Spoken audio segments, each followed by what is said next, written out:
Good morning. I am Tara Hammonds. I am the interim CEO for the Women's Intercultural Exchange and one of the committee chairs for the Cross-Cultural Conversations.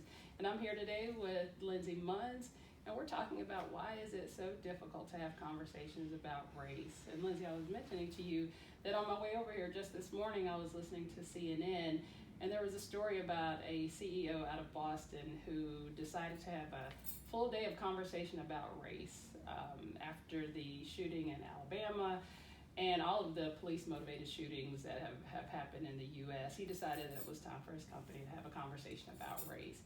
And the story reported that he had such pushback from his leadership team and other members of the community, other CEOs who stated that he was crazy for wanting to have a conversation about race. Mm-hmm. Why is it so difficult for us to talk about race in the U.S.?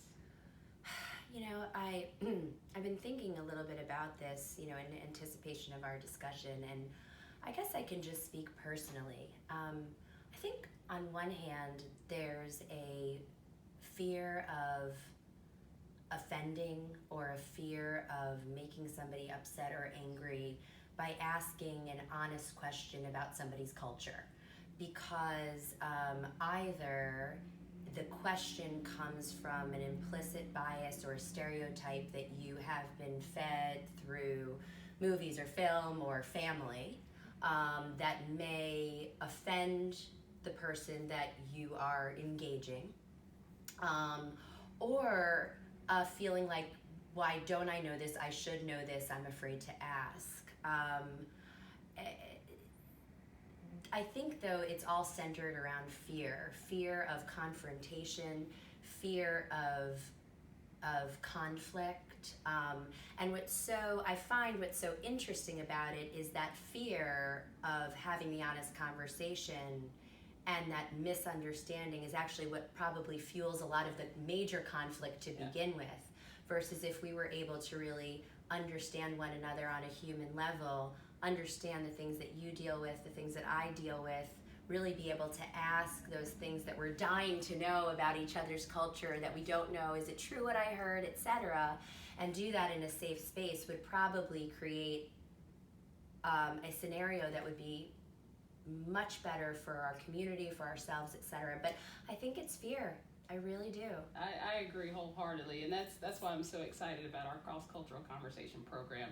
It does that very thing. It creates a safe space for people in the community to come together and to ask those difficult questions, to ask those questions that they may not, they may be afraid to ask in an open, public forum. Right. But in this safe space, you're able to have conversations with people across cultures, across races, to break down some of those stereotypes, to break down those barriers.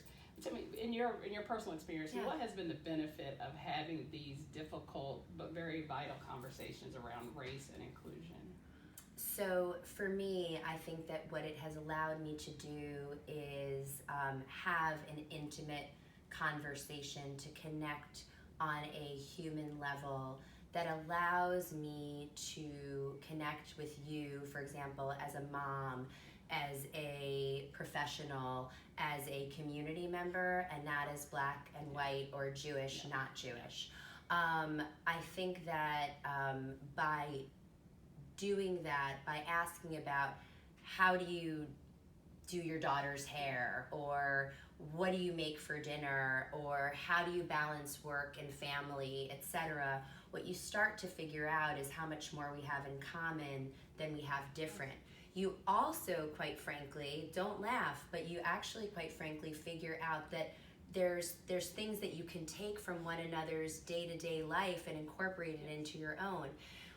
What happens, I think, for our generation more than hopefully our children's, is that we were brought up, and I know I was, to see race. And that is because of society, it's because of how our parents were taught, etc. By having these conversations, the race card goes away to a large degree, and I see you as Tara, and you see me as Lindsay. And you can't get that from a speaker. You can't get that, I can't ask you for your cell phone number so we can hang out at the park or go for a glass of wine if you're up on a podium. And so there's basically that intimacy either comes from knowing people who have friends of other races and coming together organically at a dinner party, etc., which we know certainly doesn't happen enough in Charlotte, or you have to have it happen somewhat inorganically to create then that hopefully evolution of organic relationships that will build upon itself. Yeah, I absolutely agree. And you just mentioned, things that are common, things that we share in common. And I think one of the great features about our cross-cultural conversation program is that sharing a meal is one of the things that we incorporate into the program. I mean, who doesn't love food? That's right. And everybody does it. I mean, that's a prime example of how we are all similar. And then just incorporating that very simple thing into our program, I think allows people to understand that we're much more similar than we are different. Yeah.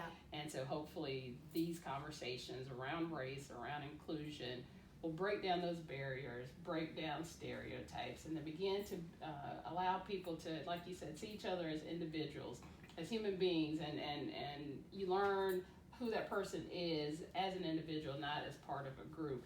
And then we begin to build trust across difference and make Charlotte a more inclusive place. Yeah, I think actually one last thing that I just was thinking about as you were talking is, this is the other thing that I think is really interesting about the meal and about the intimate setting is that the conflict that will and frankly should arise over those meals has to happen. So if anybody's thinking that the whole thing is just going to be pleasant and comfortable, then we're not going to get where we need to get. But by setting up that initial, this is a safe space, nothing that happens here leaves here, be honest, be open, be respectful, yes. But is actually really, really unique, because in larger settings, it's really hard to be anything but polite. And the real questions you want to ask don't get asked, and that's not going to push anything forward. So the respectful conflicts, the stepping out of our comfort zones, maybe it won't happen in the first meal, maybe it'll happen in the second meal or the third meal, but that's, I think, where the magic happens. I absolutely agree, and we have trained a whole cadre of facilitators that are going to be that know how to handle those difficult conversations, but again, to create a safe space, a non-judgmental space where people can have these very frank, very difficult conversations, but that are necessary to heal the wounds of racism, division, and injustice in this country. So thank you very much, Lindsay. It was wonderful talking with you. You as well. Thank you.